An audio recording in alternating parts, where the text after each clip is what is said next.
Welcome back to the Renngineering YouTube and podcast, and welcome to episode 3 of the Ren Build series. In this quick look back, we're just taking a look at the fact that I sold my first ever Porsche, my 2015 Porsche Cayman 2.7 base model, and then we pick up the second episode, which is the collection of my first ever 911, something I'd always dreamt of and that I finally achieved, and that was a 2018 Carrera T. This episode picks up 2 months later with a full spec breakdown and then why I sold that Carrera T. Stay tuned.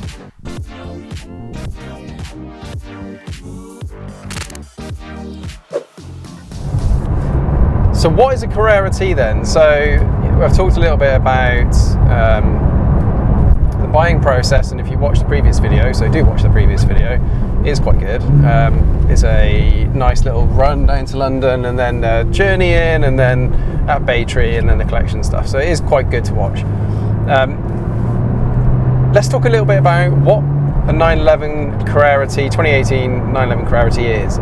So it's effectively a run-out model of the 991.2 right at the end of the life cycle of that car.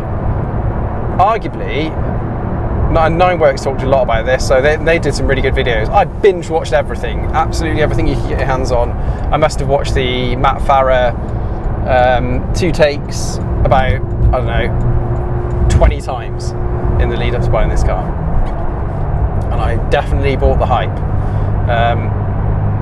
Nineworks, however, were a little bit, I guess, cynical about what this car is and what its purpose is and what it is in the range, and whether it was a marketing exercise. So I've had the car, coming up to 1,600 miles. I don't think it's a marketing exercise. Well, yeah, it is a marketing exercise, marketing, but at the same time, I think it's a good marketing exercise. I don't think I think the package is great, and that's what I wanted out of this car. This was to be a forever car in replacement of my Cayman. Anyway, I'm getting off that. So let me talk about what a 991.2 Carrera T is. This car effectively came in a limited number of colours: yellow, red, so Guards red, Speed yellow, and Carrara white, or flat white, whatever the white is. And black, yep, and black, and I think you could get it in optional Miami blue. I think that's it. I don't think there's any other colours. It's a pretty limited set of colours. Spec-wise, it's a sort of selection of all sorts, really. And I think there was some, and this is why you get some really strange spec'd Carrera Ts. When you were ticking the box, there were weird things like, so the windows, the windows that come with a Carrera T, if you don't option anything else, are the 2RS lightweight glass. Nerd like me loves that stuff. Can't get enough of it. If you tick the privacy glass option, and I don't think people knew this at the time, it deleted the RS glass. So, which is one of the things I wanted from this car. I don't have it. I've got the privacy glass version, which you can see when you're in a minute. I've got the privacy glass version. But hey, I was buying at the bottom end of this market. I knew that. I knew I had my desperates. Like I really wanted Speed yellow. I love launch colours. I love the peridot green of the Cayman R as well. I just really love launch colours. So I wanted it to be a Speed yellow. Let's talk about the rest of the options then. So it comes with a GT steering wheel as opposed to the standard steering wheel. It comes with fabric door pulls, as you can see from an RS. What else has it got? PCM upgrade as standard, decent climate as standard. Again, little things, and I really love this stuff. I will do a tour around, and in fact I'll cut now when you're editing this, or a little walk around and do a little GoPro walk around, just showing some of the car bits. I love things like this gear knob. It's a slightly shorter throw.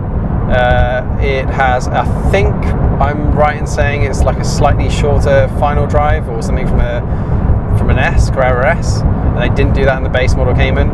Base model, like Freudian slip. Base model Carrera. And it's got the gear knob itself has got red inlay into the H-pan. So again, little things like that. It's only for this car they did that for. T interior pack, so lots of options. I think you had an option, lots of options, not many options. Crayon stitching or silver stitch, it must have been silver stitching. Silver stitching, yellow contrast, black if you didn't option I think it was if you don't option the T interior pack, you got the black. Leather everywhere, it's lovely. Again, I really wanted the yellow, and I wanted the yellow deviated stitching. That's what I got.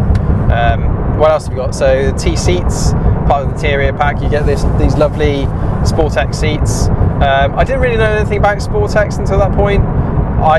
Love it. I would definitely have it again. I was really like, oh no, I really want the carbon buckets, the 918 buckets, and I couldn't find one for the price with that. So I know it's kind of made do and got the T-pack interior, and actually on balance it's fine, it's lovely. And actually these ones, the person that spec this slightly strange spec paid I don't know how much for the leather back. So these are normally, as you'd know probably, the Sports Plus seats come with like a silver back, or you can option paint, or someone pays I don't know how much for black leather backed seats with more deviated stitching. It looks really cool.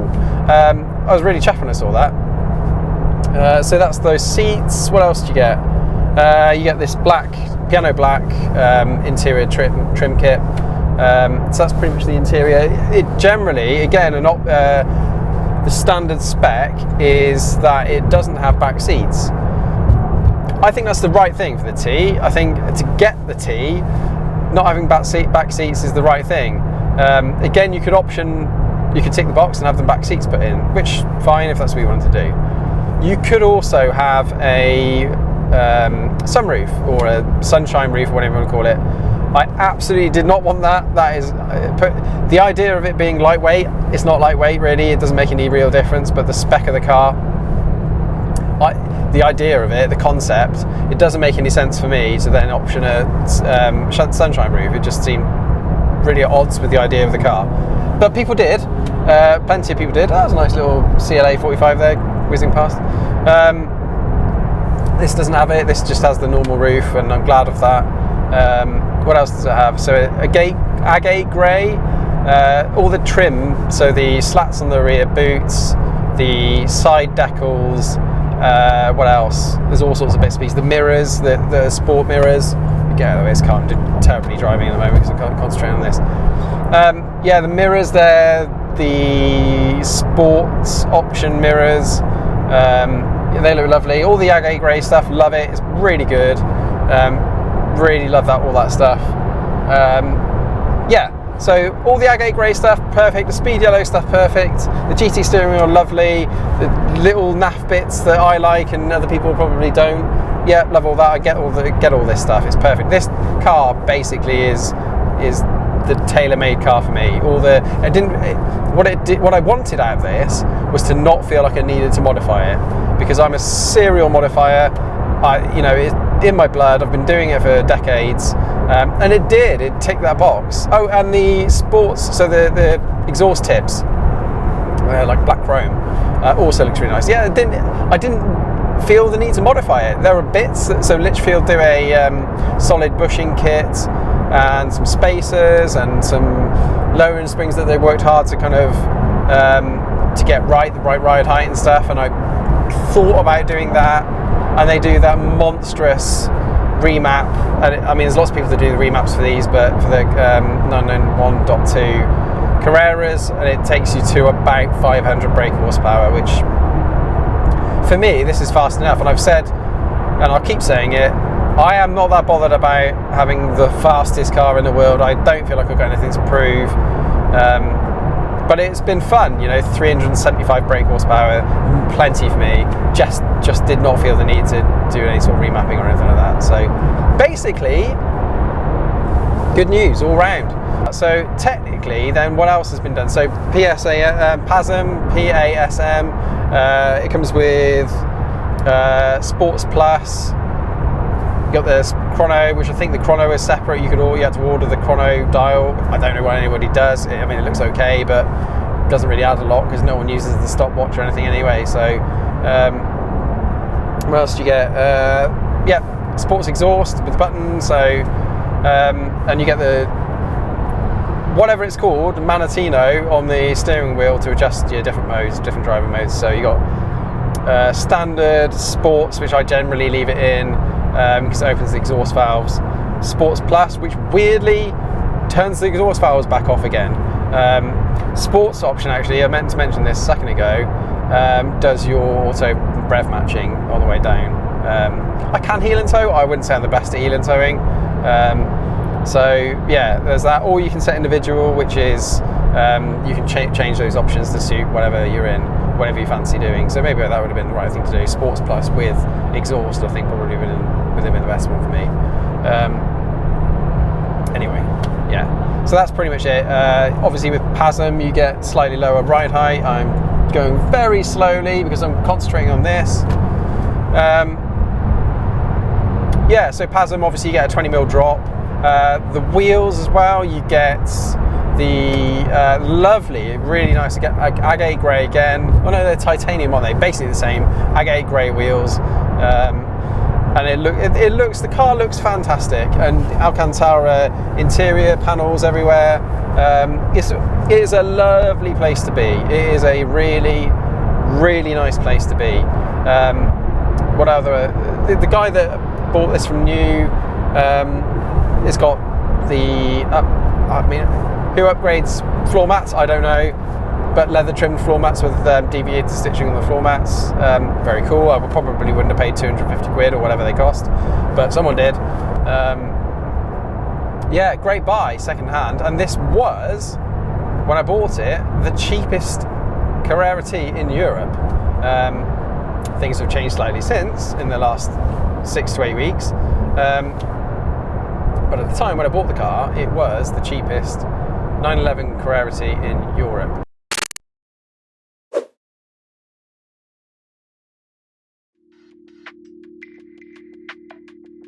So, my 911 Carrera T, 2018 911 Carrera T. Let's talk a little bit about why, after 6 weeks, that I'm selling it. And I guess there's a couple, I was thinking about films and film references that would probably help make more sense. So think about it like this, right? You desperate to buy your first Porsche. You've had a 911 on your wall as a kid on a poster. You've always looked at this shape.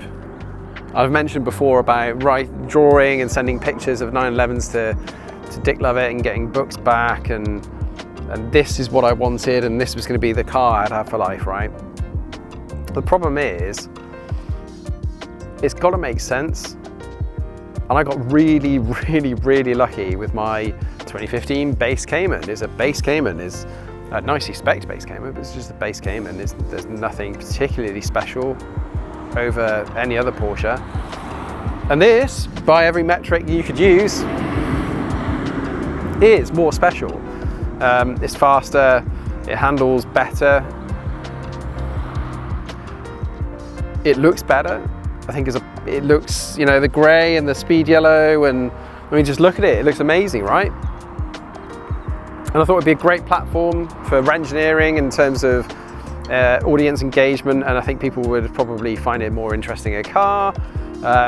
There's probably there's some things in there, a little bit about being more accepted by the community, more legitimate as a YouTuber to have a more expensive 911 over a Cayman.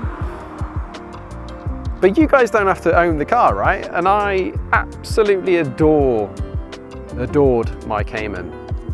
So what did I do? So had this, bought this from Baytree. I've had it, put 1,600 miles on it, and I've sold it now to Ashgood, who collects it tomorrow morning. That was quick, didn't take very long. And I guess the obvious question now is, well, you must have hemorrhaged money, right? Buying a car and then selling it pretty quickly afterwards. And I lost a little bit of money. That would be lying if I said I hadn't. But here's the kicker. As soon as I decided I was going to sell this car, I then automatically went, right, I need to go and buy another Cayman. I love that car. That's the right car for me. You know, we all have our that was the film reference I was looking for. American Pie. This is Nadia. My Cayman is Michelle, and yep, beautiful, stunning. Everybody goes nuts over it. And all I wanted to do when I was driving this car is be back in my old car. The size, the packaging, I just think a Cayman suits me. I like small cars. I came out of a Lotus Elise mid-engine rear-wheel drive car. Cayman's a mid-engine rear-wheel drive car. And the other film reference I was going to mention is, and this is how this is what I felt like, Castaway Wilson. I literally felt like, watching my car drive away was like watching Tom Hanks and Wilson just floating away and diving in, I was gutted, absolutely gutted. And it was because I was thinking, don't worry about it, it's going to be fine. Your 911 turns up soon, it will squash that into a million pieces, you'll never think about that Cayman again. It didn't happen. And there's the other thing. Okay, so we are heading into a recession. This car is £75,000. Lots of it's financed. You wouldn't think that in 2 months much would have happened, and it hasn't. But at the same time, my feelings on the market, what car values will do, has changed. I think this will do fine. But if you've got a Carrera T, I wouldn't necessarily say go jumping out of it. But at the same time, there is an increased amount of risk that this will be worth significantly less than I thought it would. I don't want to take that risk. The Cayman, maybe if I'd have been absolutely smitten with this thing, I'd probably more likely to take that risk, but I'm not. So yeah, so with that in mind, the best thing for me to do is go and buy my Cayman, right? So that's what I did. I phoned up and spoke to the previous owner. So I phoned up, spoke to the guy that I sold the car to, my old Cayman. He then turned around and said, you know what? I'm thinking about selling your car because he wants a Boxster. Well, if that's not serendipity, I don't know what is. So that's what happened. I decided to, I made an offer, the guy accepted the offer, and I'm buying my old Cayman back. I'm buying my old Cayman back. I didn't want any other Cayman. That's the problem, is I looked around the market, there were some okay ones spec-wise, but I just want that car back. So what am I going to do? You will be coming along for that ride. I am going to be absolutely, yeah, I'm so happy. I'm as happy about, you'll see if you watch the collection video, I was ecstatic about buying this, and it doesn't make any sense, but it totally makes sense to me. I'm going to be as ecstatic about buying my old Cayman back. I'm not worried about the finance stuff on that thing. There won't be any finance on it. I'll own the car outright, which also means, and I trust it because I had it for 4 years, and it never let me down. It was bulletproof. I hope it continues to be bulletproof. And I'm going to do what I do best. I'm going to modify the car. I already, when I owned that Cayman, I knew exactly what I wanted to do to it. I didn't, but I'm going to now. So yeah, come along for the ride. Thanks ever so much for watching this video. It probably doesn't make a lot of sense to everybody else, but it completely makes sense to me. Sometimes you just want your Michelle, right? Bye, Nadia.